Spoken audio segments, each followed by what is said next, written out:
Welcome to the second migration seminar. Today we have Natasha. Natasha is a PhD candidate at the Faculty of Arts and Social Sciences. And she just told me that she has 1 year, 2 months and 2 days left for her PhD. So she's already far ahead. Every day counts. Every day counts. Yes. And today she will be presenting about the role of third countries in EU migration policies. So the mobility partnerships. Natasha prepared a presentation of around 30 minutes. And then we'll see how far we get with the questions. We have 30 minutes left then. But yeah, and please help yourself with the sandwiches. Okay, go ahead. Okay, thanks, Sonia. As you said, my presentation is about the role of third countries in EU migration policy. Let's start with a clarification. When I say third countries, what I mean is non-EU developing countries. And the EU cooperates particularly with countries in Eastern Europe and Africa. And so what I'm interested in is the role of these countries in the EU's external migration policy. But this paper is really only about countries in West Africa. And as Sonia said, I'm doing my PhD at the Faculty of Arts and Social Sciences. And this paper is more or less one empirical chapter in my thesis. First, as a bit of a background introduction. There is an increasing acknowledgement within the EU that migration policy is a matter of foreign policy. As an example, back in 1999, the EU drew up action plans for migration for Morocco, Somalia, Iraq and Afghanistan. And what happened was they presented these action plans to these countries about which the plans were written. And fairly predictably, Morocco in particular got very angry and refused to discuss the action plan with the EU because they hadn't actually been consulted when this action plan was drawn up. And these kind of events really drew attention within the EU to the fact that migration policy is also an important element of foreign policy, and that if the EU is going to achieve its migration policy objectives, it has to cooperate with third countries. And that of course means, and this is what I argue in the paper, that if you want to understand the EU's migration policy and policy outcomes, you need to understand why these third countries choose to cooperate with the EU or not. In this paper I examine this issue by looking at a policy instrument called the mobility partnerships. In particular, the case studies are Senegal and Cape Verde. These are one negative and one positive case. In the case of Senegal, the negotiations on a partnership failed. And in the case of Cape Verde, it was successful, so there is a partnership established.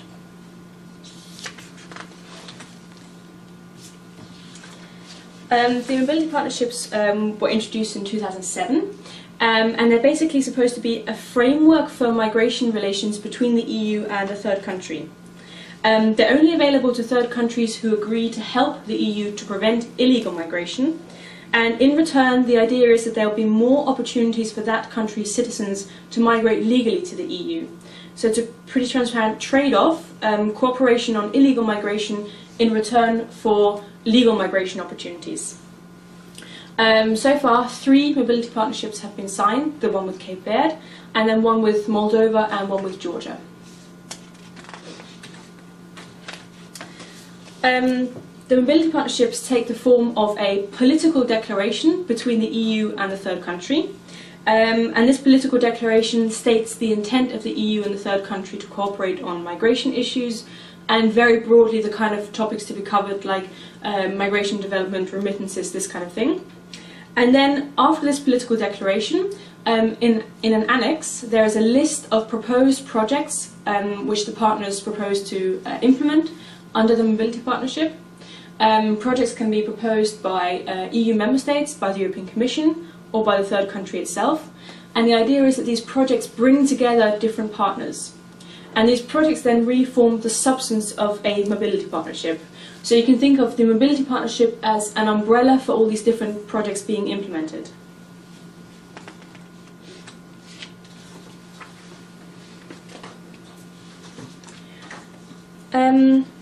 So in the paper, in order to explain the role of third countries in EU migration policy, I use a conditionality model. So in a conditionality model, you look at the reward that the EU is offering for cooperation, and then the cost-benefit calculation that the third country makes.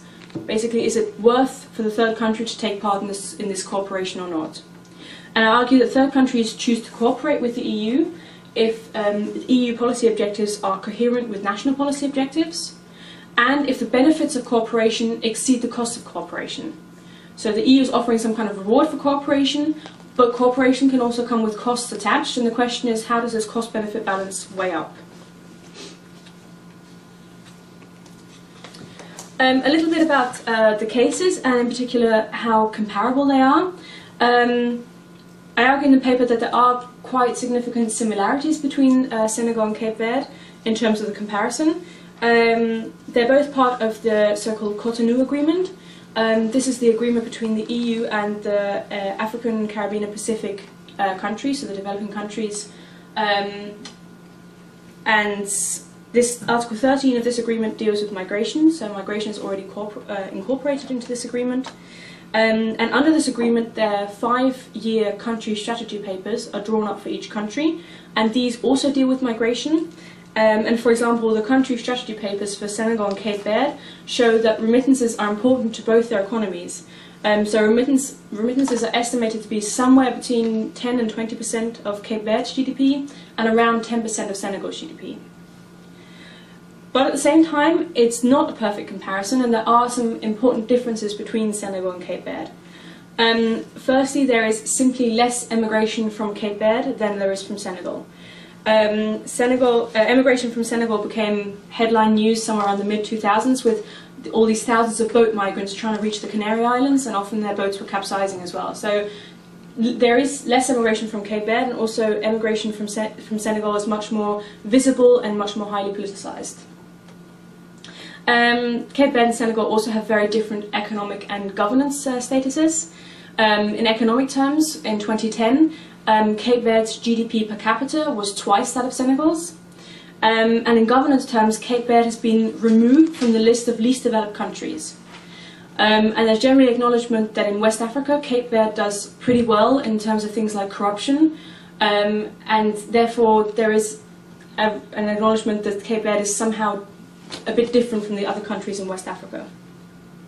And because of that, the EU has given Cape Verde a special partnership, a sort of advanced status that the other West African countries don't have. And what this basically is a structured dialogue centered around 6 pillars, so that Cape Verdean and EU officials meet each other regularly and have the chance to discuss on these kinds of issues. And this special partnership really has important symbolic significance for Cape Verde, which I'll come back to later. So it's clearly not a perfect comparison, but in the paper I argue it's the best comparison I can make, given the countries with which mobility partnerships have so far been negotiated. This is basically the only comparison I can make in West Africa.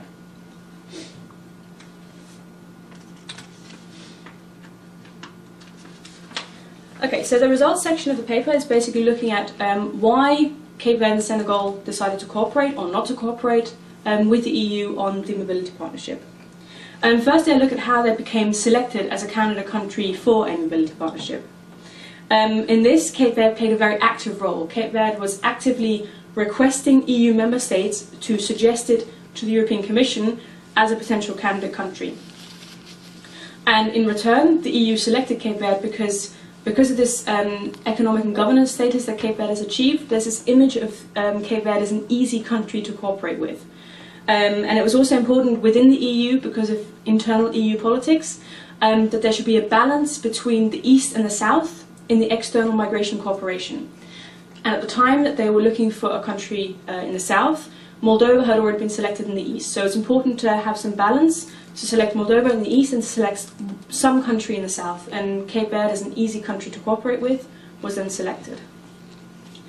For Senegal, it's a very different story. Senegal was approached by the EU.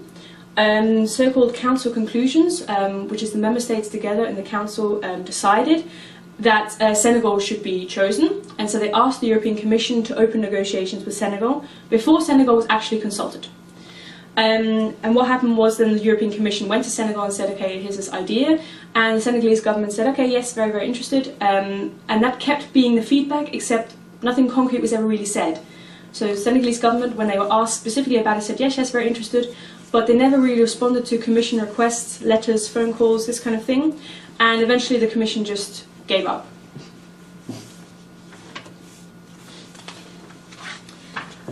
Okay, in terms of the negotiation on the political declaration that I talked about before, Cape Verde had a very limited input into the text, which is ultimately very similar to the mobility partnership with Moldova.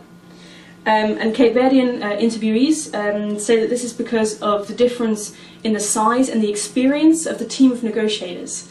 So the EU turns up with a very big team of very experienced negotiators, and the Cape Verdean ambassador in Brussels was basically on his own, and was also not receiving much feedback from the different ministries in Cape Verde. So he was receiving feedback from the Ministry of Foreign Affairs, of course, but he was receiving nothing really from the Ministry of Labour or Social Affairs, and that made his job quite difficult. Senegal, on the other hand, had absolutely no input into the text of the mobility partnership, because what the EU did was they sent a draft text to Senegal for signature. And this was then basically the same as the mobility partnership with Cape Verde. And the Senegalese government is really extremely critical about this approach of the EU, and they see this reflected in other things that the EU does as well. They see this very unilateral approach that the EU takes, and they insist that they are a big country, they're a significant country, and they will not have decisions imposed on them in this way.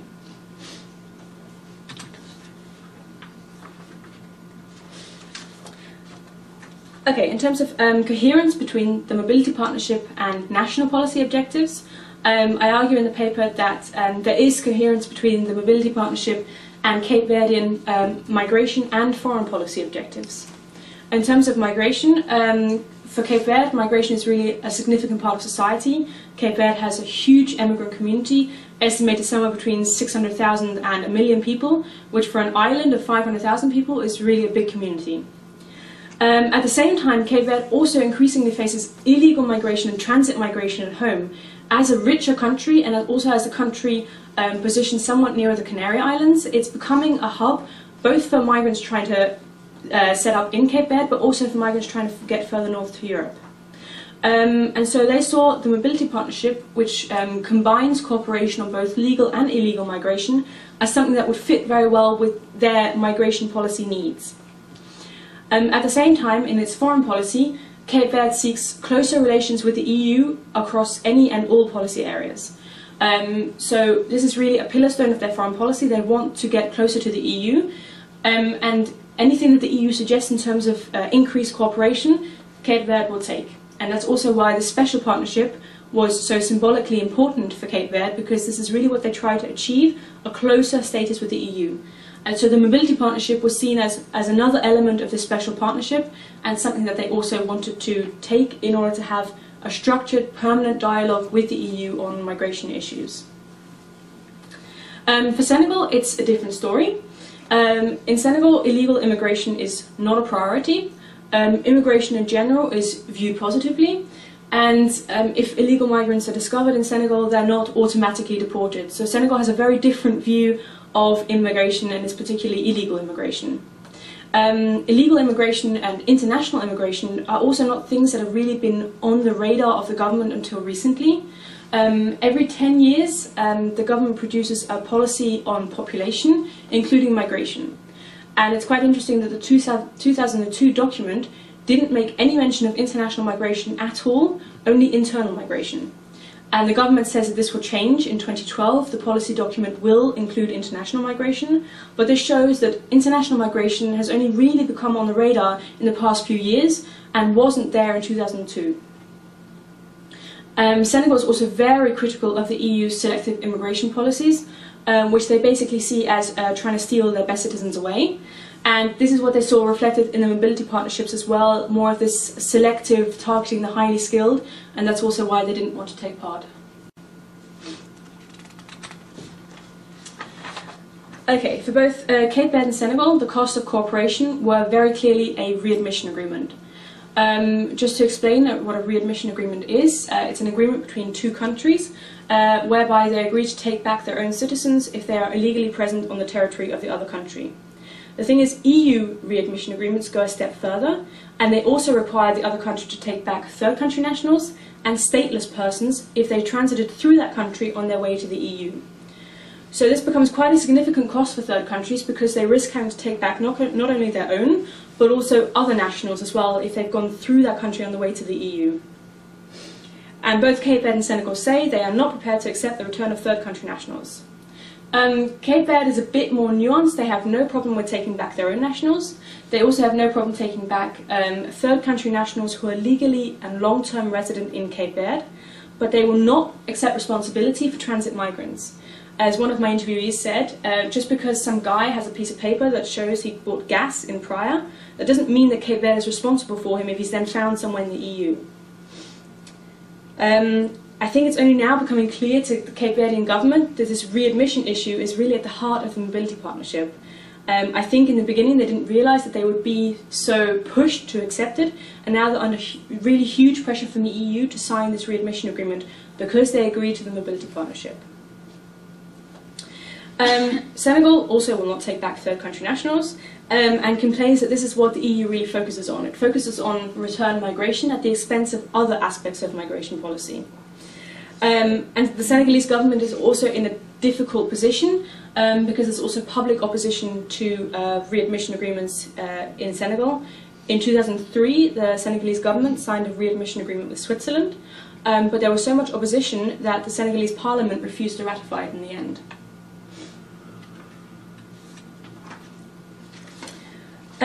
What then are the benefits of cooperation? Cape Verde saw quite a lot of benefits, which is why I argue that they actually signed up in the first place. The mobility partnership for Cape Verde was a chance to get access to resources, to funding, to do the kind of projects they want to do, for example, with their diaspora, to try to draw the diaspora into development of Cape Verde. As I said, they also see a huge symbolic value in having a permanent dialogue with the EU. But the problem is that Cape Verde really wants visa liberalisation. So that means no more visa requirements for any Cape Verdeans travelling to the EU. This was mentioned in the first draft of the mobility partnership text, but after that the EU deleted this and instead now talks only about visa facilitation, which would make it easier, faster for some sectors of society to get a visa, but visa requirements would still remain. And the Cape Verdean government accepts that visa liberalisation is not possible overnight, and that's fine, and they're willing to accept visa facilitation as one step in the long-term aim of visa liberalisation. But the problem is, it's not clear yet whether a visa facilitation agreement is enough of an incentive to get Cape Verdean government to sign the readmission agreement. And I can't make any conclusions about this in the paper because both negotiations are still ongoing. And when I was in Cape Verde in May and June, it was still very much an issue for the government officials whether they should accept this readmission agreement, given that they can't have the visa liberalisation that they wanted. So this is still very much an open question, whether or not it will turn out that this visa facilitation is enough of a benefit to accept the cost of the readmission agreement. For Senegal, the voluntary nature of the mobility partnership for member states was problematic. So member states don't have to join a mobility partnership, and Senegal saw a problem in this because it would mean that not all EU member states would have to offer projects and funding under the mobility partnership, but any EU member state could still hold Senegal to a readmission agreement it signed. And the Senegalese government basically perceives that it can get a better deal elsewhere through its bilateral cooperation. And its main partners in migration cooperation are France, Spain and Italy. And therefore I argue in the paper that this bilateral cooperation, the presence of this alternative for the Senegalese government, weakens the EU's bargaining power because Senegal doesn't have to accept this readmission agreement that it really doesn't want because it can get bilateral cooperation elsewhere.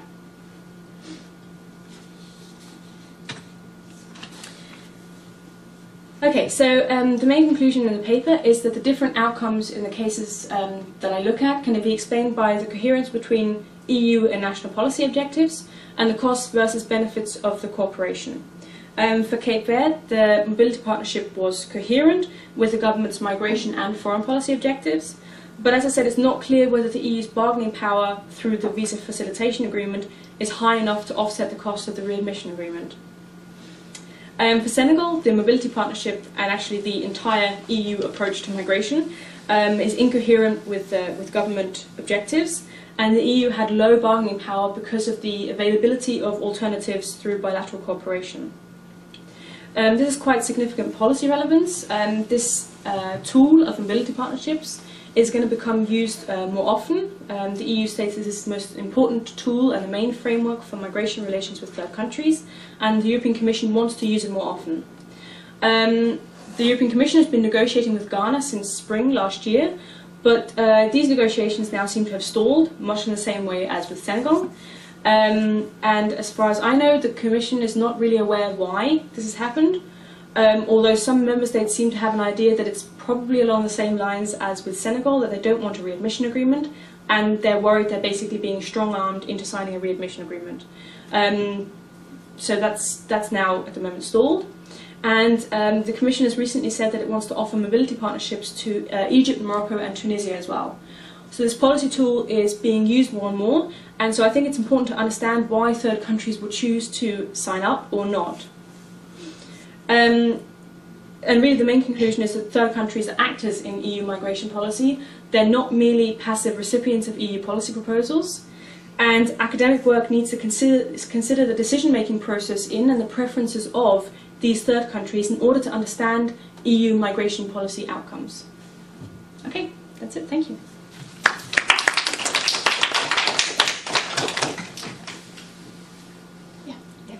So thank you very much for the presentation. I think it was really interesting. It's a pity that maybe there aren't some EU people here.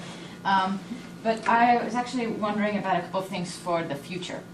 So right now, so far, Cape Verde hasn't signed the readmission agreement, right? Mm-hmm. And just in your own opinion and from your interviews, what do you think is going to happen with this in the future? Do you think they're going to end up signing it, or do you think they're going to end up not signing it and then somehow the mobility partnership will be dissolved, or what would happen if they didn't sign it? Mm-hmm. So that's one question. Yeah. And then another question would be, where do you see the EU going next? So they seem to be making perhaps the same mistakes mm-hmm. with, I don't even know if they consider what they've done previously mistakes. Yeah. Are they even aware of what they've done? Do they yeah. care?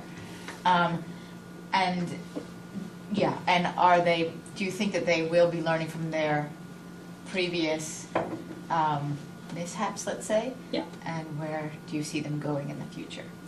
Those are two really nice questions.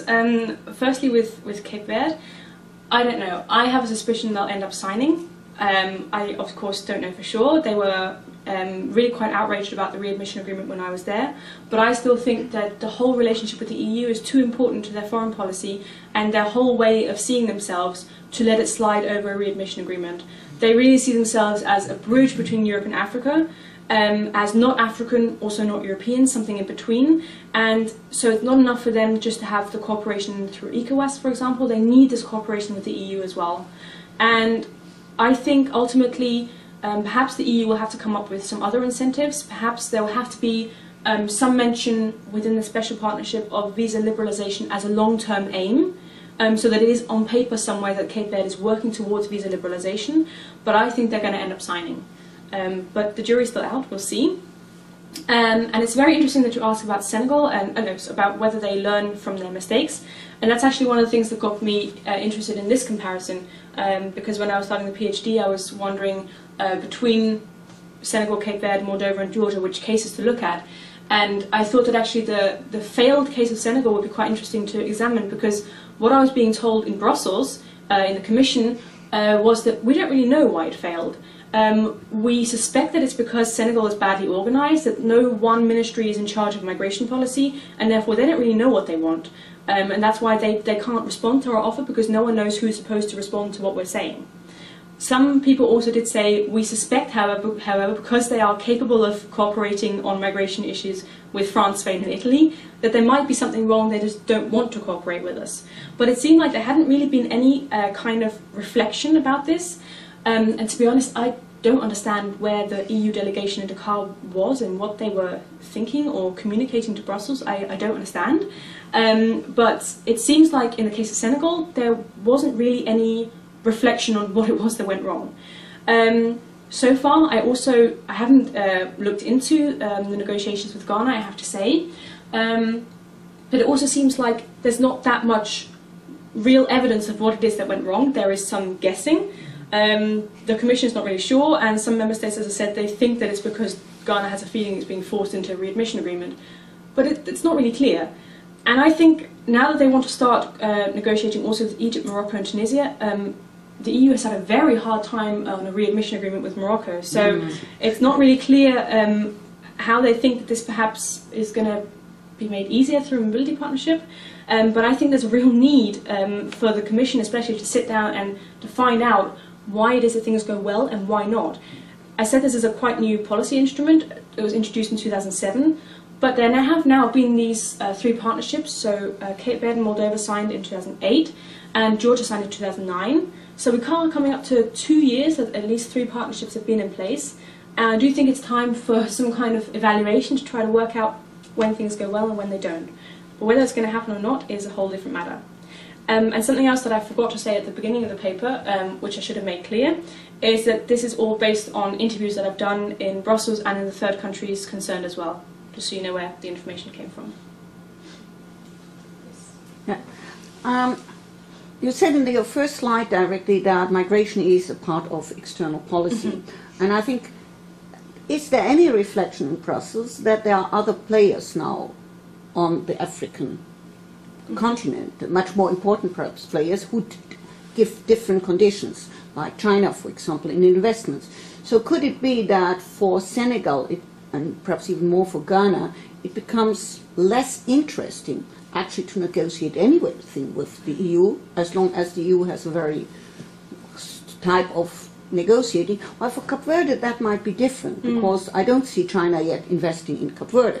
So that could be that Cape Verde feels linked to the EU, while the others might now consider and say, wait a minute, we have others. We have China, we have more and more India, so why should we on earth start to negotiate with the EU?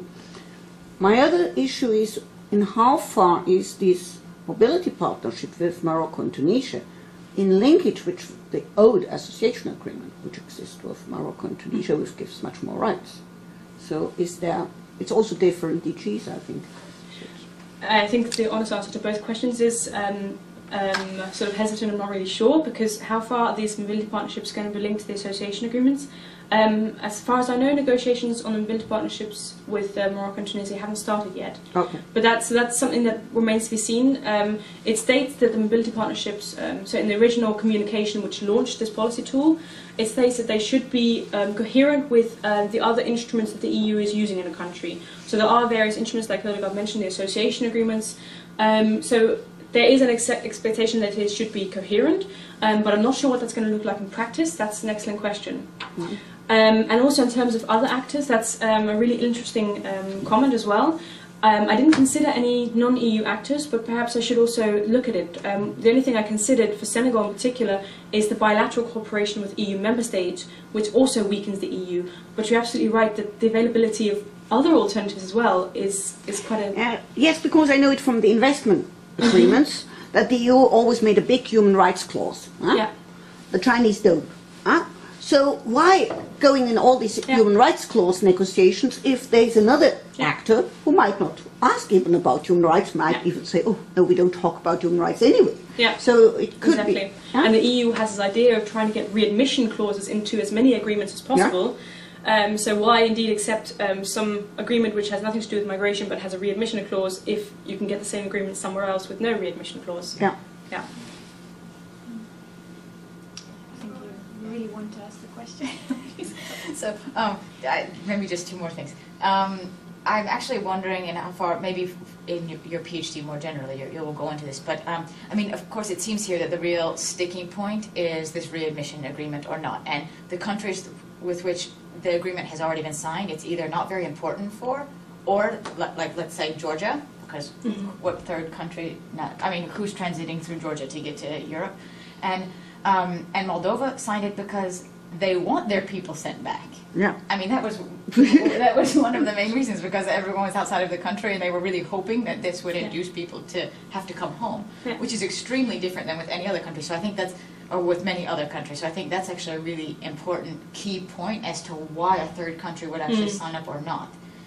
And then I was actually wondering for Egypt, Morocco, and Tunisia, in how far the EU is just using this as kind of some policy PR because they're interested in supporting these countries with, let's say, Arab Spring, because there's no way that these countries are ever going to sign a readmission agreement. Yeah. I mean, that's a pipe dream. It's ridiculous that they even put this out as we're going to start negotiations there, because that will never ever happen. So it seems more that it was just kind of a PR stunt to say we'd like to start. Yeah, and the communication from the European Commission, which stated that we have this idea that we should sign mobility partnerships with these countries, was in May of this year.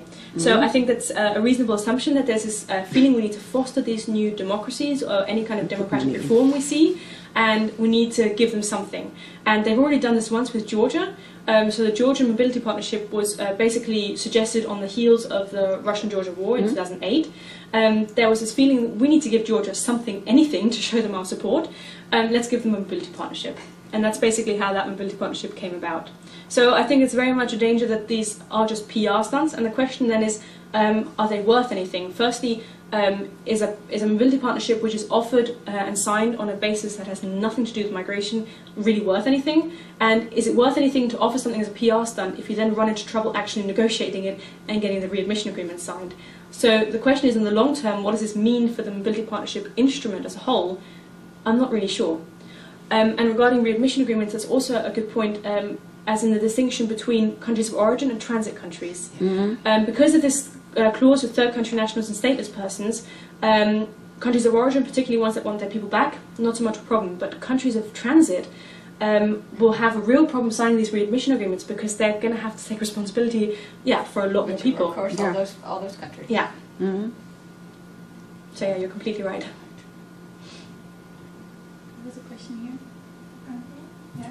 I have two questions that are kind of related. The first is about whether you consider the social aspects of the migration policy and the mobility partnership. You know, with this global approach to migration, the idea was to link the migration policy not only to foreign policy and external relations, but also to social, labor, and, you know, reform pension system. Did anything at all came out of this, or is it really only about bringing those illegal migrants back and there's no social aspect to it? And I think even if there's nothing going on, and the idea that no, it would be still good, I think, to talk about this, because these are basically the promises that the EU did but never fulfilled.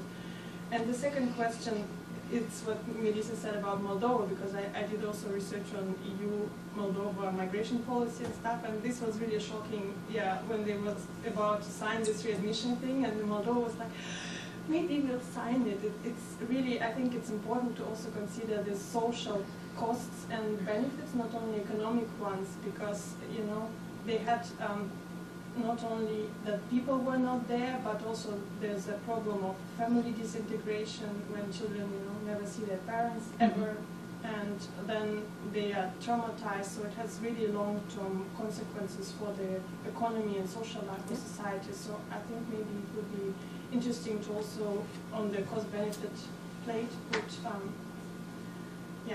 social, economic consequences. I think those two questions are very much linked, and what I should say is that I don't really know that much about the mobility partnerships with Moldova and Georgia at all. They're not really my focus, and I also don't claim, and I don't want to claim, that any of this will hold for Eastern Europe. I think, I have a suspicion that in Eastern Europe, in terms of whether or not countries decide to cooperate with the EU, there might be quite a different dynamic at play, because no matter how long term or how much in the future we're talking, countries in Eastern Europe have some kind of perspective of joining the EU eventually. It's not completely impossible. Whereas for countries like Cape Verde and Senegal, they are not going to join the EU ever. And I think that this sort of in the backs of people's minds may affect the policy dynamics. So I don't want to claim that any of this holds for Moldova or Georgia. So what I can do is answer your question, but talk about Cape Verde, and I accept what you say about the social aspects of migration policy at all. The problem is, there was this idea, as I said, that the mobility partnership should be this trade-off between cooperation on illegal migration and legal migration opportunities in return. And then legal migration would also incorporate things like pensions and this kind of thing. The problem is this hasn't really materialized. And so this is something that come up in another chapter of my thesis, that this legal migration opportunities, increased legal migration opportunities for countries that sign a mobility partnership hasn't really materialized. again, I can't really say that much about Moldova, but I think one of the projects in Moldova was an idea to sign a convention on local border traffic with Romania.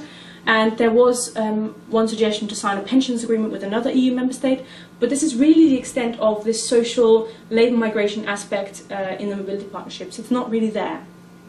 In Cape Verde, the most important projects there are a few. A common visa centre in Cape Verde, so people who want to apply for a visa for the EU can go, for 7 EU member states can go to just one place to make it easier to know where to get the information.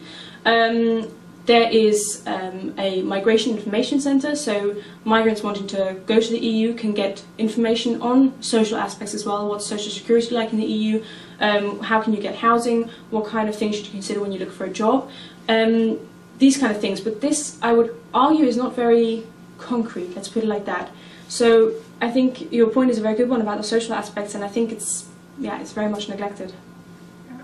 If I can just add, so one thing is it's the same in Moldova also, these information centers and circular migration centers who build the links, but this is kind of migration part of the policy. But the idea was to help the countries reform their internal health, pension, security system, labor market, so that people actually don't want to leave. And I think this part is really missing, because for other things there is something at least, but for the support for reforms in specific sectors, this link is not there.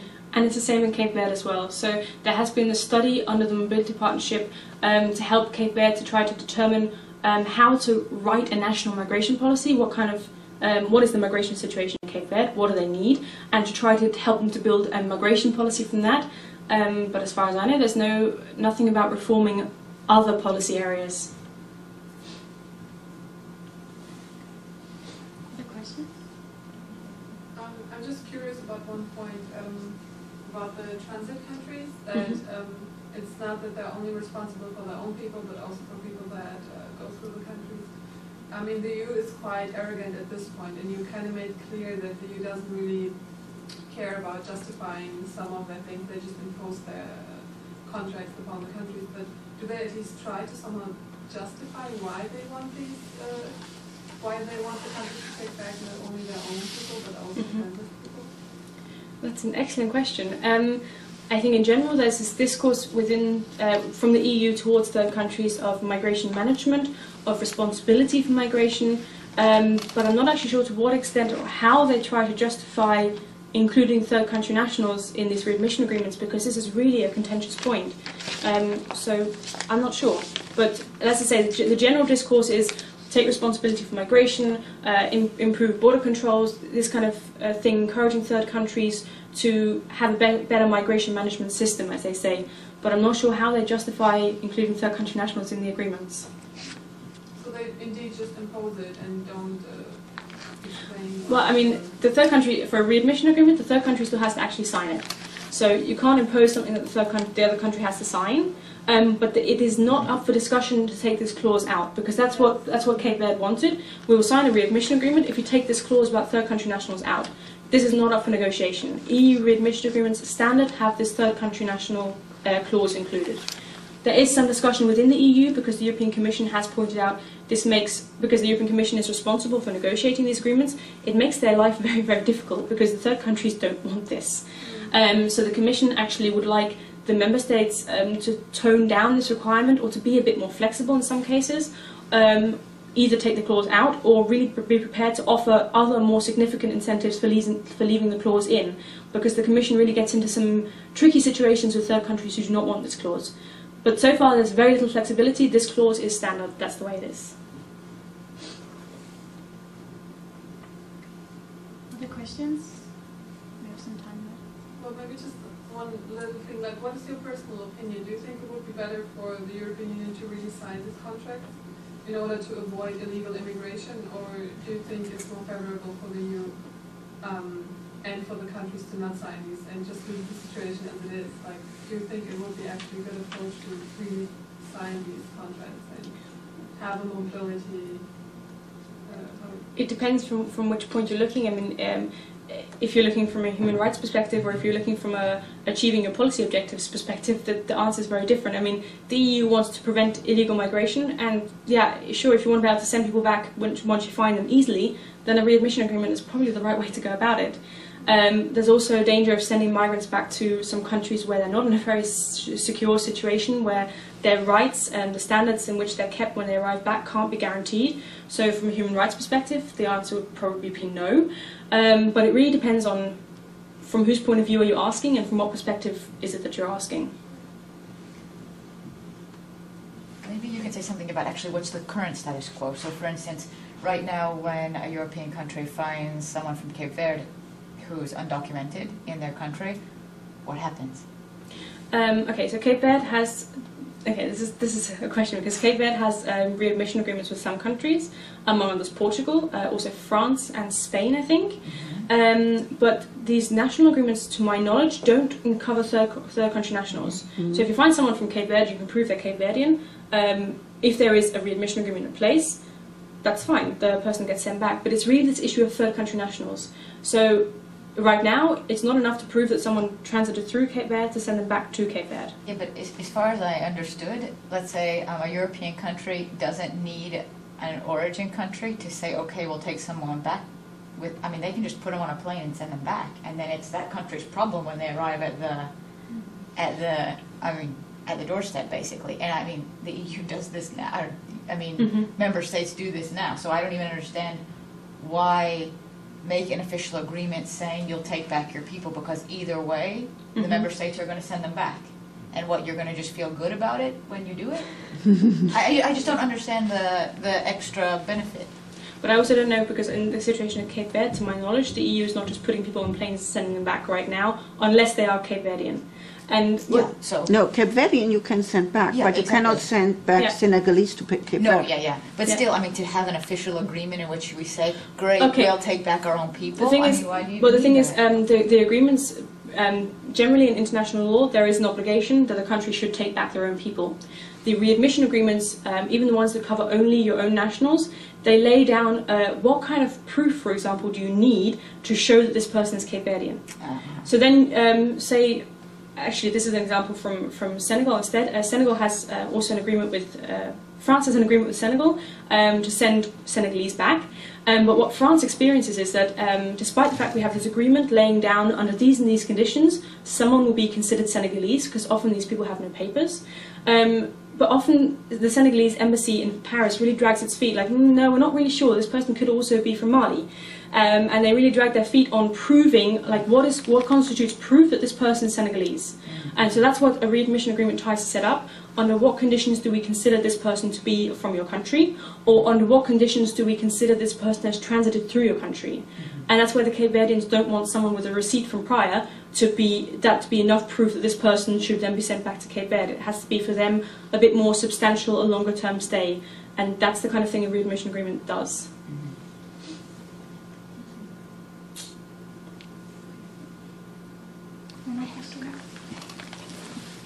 Okay. Well, thank you very much, Natasha. Thank you.